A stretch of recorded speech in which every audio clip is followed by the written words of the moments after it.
Pan?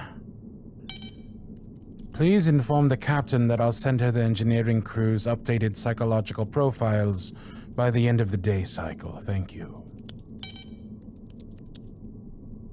Ah, Gunnery Chief. Thank you for coming. Please sit down. I'm sorry for scheduling our appointment so close to the start of your shift, but the captain insisted all crew undergo their psych evaluations before we leave Tharak's orbit. You understand. Now tell me, did you enjoy your shore leave? No. Well, that's unusual. Most of our colleagues couldn't wait for the chance to visit the infamous Spirit Planet. I can understand the appeal, of course. An entire ecosystem inhabited by creatures capable of separating their, souls from their physical bodies is certainly an intriguing concept. Soul, of course, would be the more esoteric term, the most commonly used, but in fact, Tharians have the ability to project the entirety of their nervous system onto others, and in doing so, they share emotions, feelings, and thoughts at a level we can only theorize about. But you didn't come here for a lesson in xenobiology, so back on topic. Why didn't you enjoy your shore leave?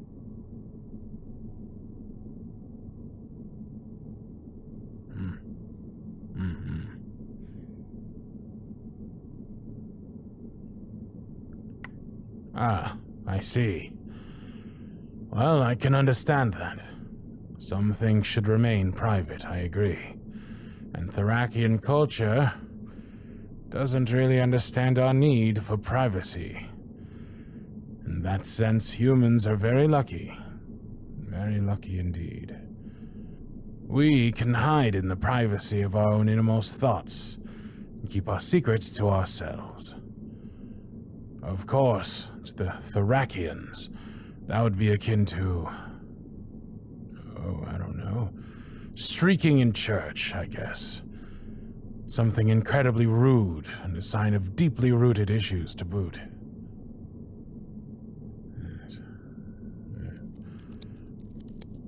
I must say, I'm intrigued, Chief. Most men would jump at the chance to avail themselves of the famous Tharakians' pleasure temples, where every desire is attended to even before you can vocalize, or even acknowledge it. They would revel in meeting someone that not only can't hide anything from them, but simply doesn't see the point in doing so. Complete openness. Absolute acceptance. Humans strive for connection, for understanding, for the absence of secrecy in others. We think other people's secrets are inherently harmful, if not to our bodies, to our egos. You, on the other hand, cherish secrecy. Weren't you even a tiny bit curious about Tharakian lovemaking? This would have been your first time on the planet, after all.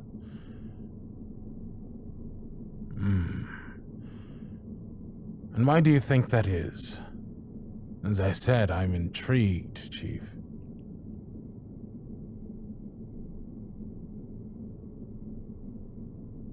Take your time. Think about it. While you do that, I'll brew us some tea. I know. Coffee would be 10 times better, but we ought to follow protocol, you understand?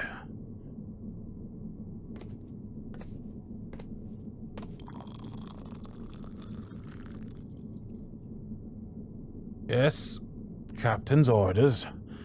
And we both know better than to disobey her. Now, here you go. Careful. It's hot.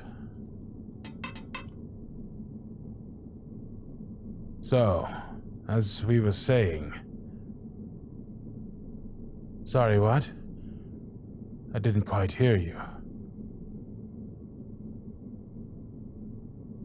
Ah, yes, you're right. I didn't leave the ship myself this time. Well, I'm afraid that I couldn't have even if I wanted to. By protocol, the chief psychiatrist can't leave the ship. When doing so would compromise him, and consequently, the safety of the crew as a whole. Why would going on shore leave compromise me? Well, you see, while it's true that Tharakians have little to no desire to leave their planet, some of them find the way other species are capable of hiding their thoughts extremely appealing. Why, we've got records of Tharakians basically overwriting humans' psyches with their own, in order to become stowaways on Alliance ships and start new lives elsewhere, free of the bonds of forced sincerity. Of course, since the human they overwrite is, for all intents and purposes, gone forever, that's akin to murder. And the Alliance brass doesn't look kindly on the loss of perfectly good personnel. That's why we're having tea right now. Our tea is the only thing that can poison a Tharakian. So even if we were some stowaways on board, hidden in the bodies of our friends and colleagues, a single sip of good old Earl Grey would fix the problem for good. If I sound disapproving, it's because I am. I don't condone murder on either side of the fence, but I can understand the Tharakians' willingness to resort to it, as extreme as it may seem. Imagine, if you will, living your entire life without the luxury of your own thoughts, of your own emotions being entirely yours. You are forced to share, expected to share yourself, your heart, your mind, your deepest, darkest self with the world at large.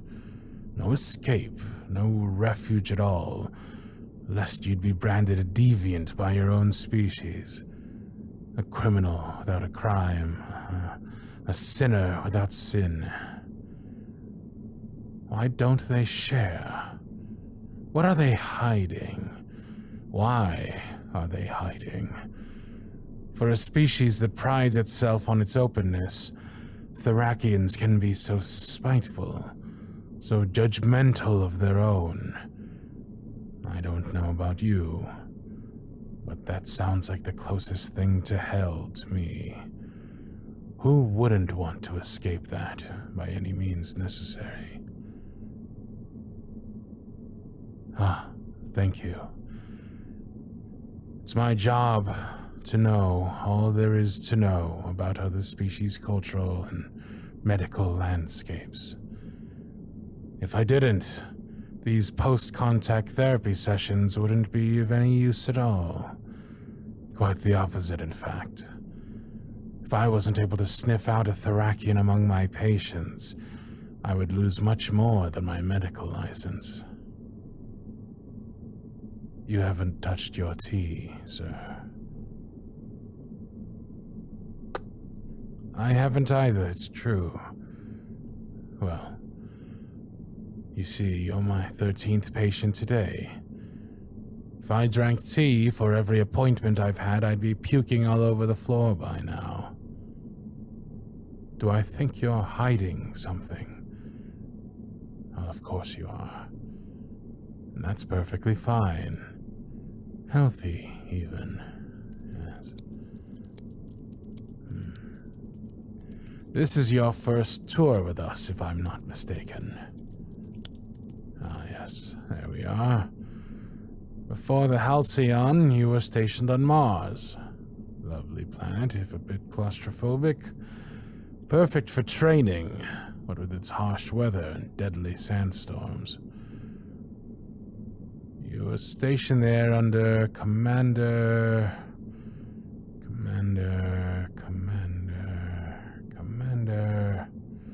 Ah, yes. Commander Williams. I remember stumbling upon his psychological profile while examining your own. A sadist, and an efficient one at that. One the Alliance made good use of until he died in less than clear circumstances. You were with him when he died, if I'm not mistaken. You and your squad were caught in a sandstorm, and Williams gave you the order to abandon your crew so as to not slow you both down. You were his rover's pilot, and that's probably the only reason why you survived while your comrades, well, they didn't. You found a cave, and things seemed to be looking up. Until, of course, William split his skull open on a rock. He stumbled, if I remember the official report right. He was too weak, dehydrated, and disoriented. Many accused you of taking advantage of his weakened state to hit him with that rock, but of course, what happens on Mars stays on Mars, and the Alliance was never able to prove anything. They just relocated you, and that was that. If you had been born a Tharakian, of course, we wouldn't be having this conversation. Any murderous intent is severely punished on Tharak, even before any crime is committed. Anything for harmony. Anything to keep the conformed safe and the struggling cold. Drink your tea, sir. Oh, me first, huh? A little sip wouldn't hurt, you say? Well, all right. That will help you open up a bit more. But if I get sick all over your trousers, don't blame me, yes?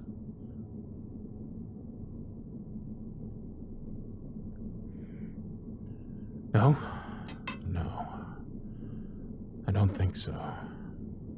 Even if I drank my tea and nothing happened, I would have only indulged in your paranoia, and that would be extremely counterproductive to your treatment. Because you are paranoid, Chief. You've been from the moment you walked through that door. I can tell. It's my job to be able to tell. Why is that? What are you paranoid about?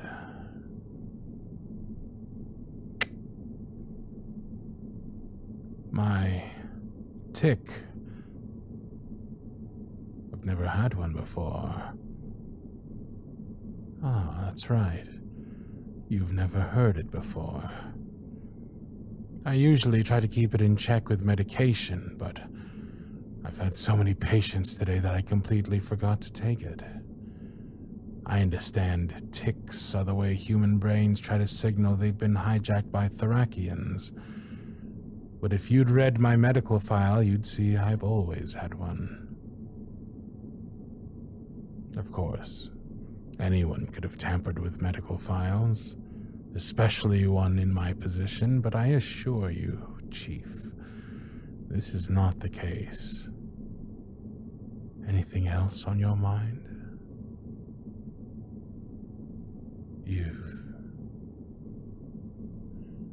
You've checked my private quarters security footage.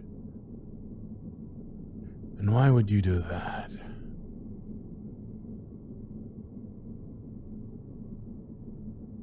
You noticed someone used my authorization code to open the hangar door while everyone else was on shore leave, and found it suspicious. Well, that couldn't have been me, I'm afraid. That would have been an absolutely idiotic thing to do. To use my own security code to bring a Tharakian on board. Because that's what you're accusing me of, isn't it? To have disregarded all protocol and allowed a potential lethal threat on board for what, exactly? Ah, of course. Pleasure. So your theory is that I was so pent up after months without any kind of satisfying relief that I would have compromised my position and my personal safety to have fun with a tharian sex worker? No. That would have been absolutely reckless of me.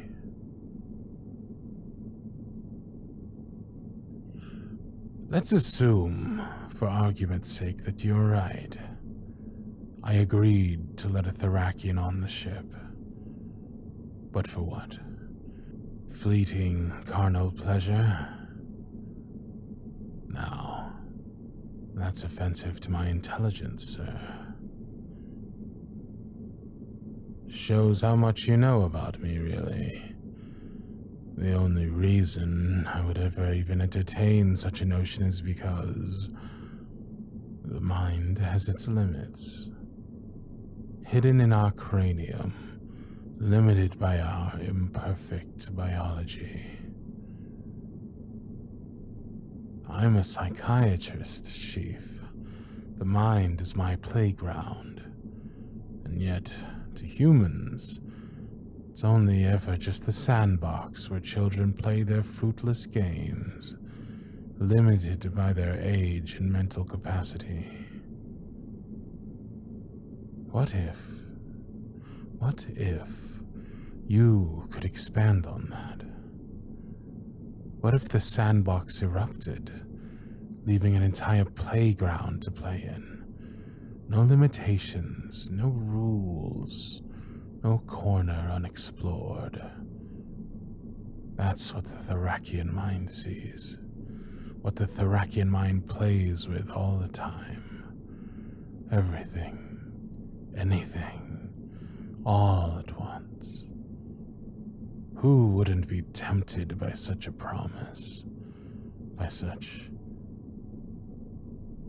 limitless potential?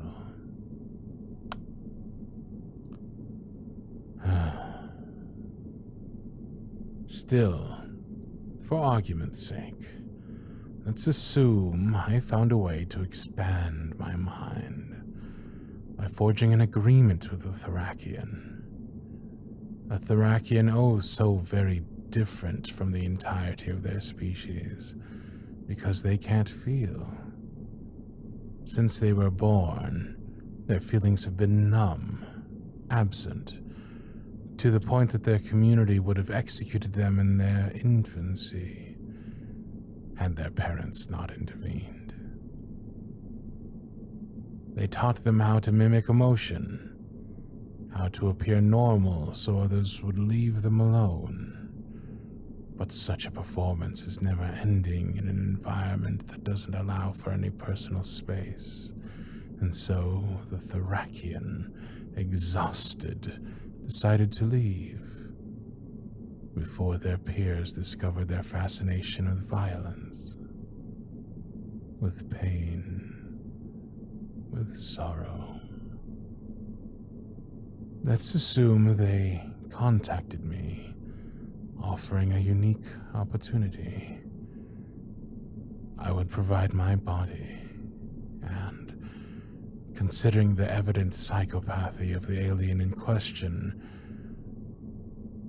I would retain part of my psyche, filling the gaps with emotion where the tharian's distorted mind was lacking.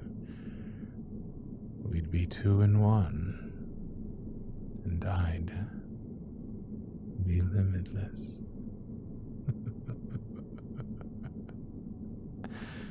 Let's assume the tharian lied, took advantage of my eagerness in order to overwrite me completely, without remorse.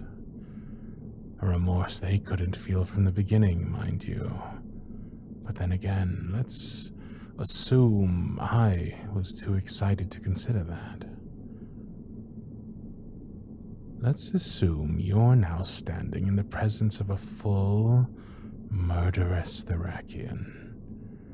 One that's clever enough to delete the security footage from the doctor's quarters, but not enough to make sure that any trace of their coming on board may be noticed. Let's assume this is all true, and not a trick of your traumatized, bloodied mind. What now? You enjoyed it, didn't you? Crushing William's skull, putting an end to his wretched life. Was the blood warm on your face? Did you taste it? I bet you did. He had it coming. He beat you, crushed you, humiliated you. Him leaving your comrades to die was only an excuse. The catalyst that brought dark thoughts into reality. You've always thought of yourself not as a good person, but a decent one. Would a decent person kill a tyrant? Would a decent person enjoy it? You tell me, sir. You haven't told anyone about your suspicions, have you? Why is that? I'll tell you why. Because you hoped they were right. You hoped to come to our session today and not to find a doctor drunk on hubris, but a kindred spirit. A murderer. A survivor. A dirty little secret.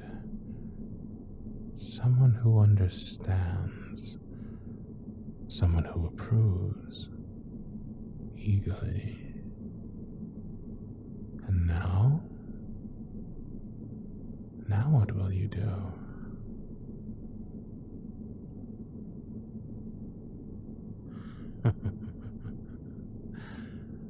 Stay with me, Chief. Play with me. Come to my playground. I have such sights to show you.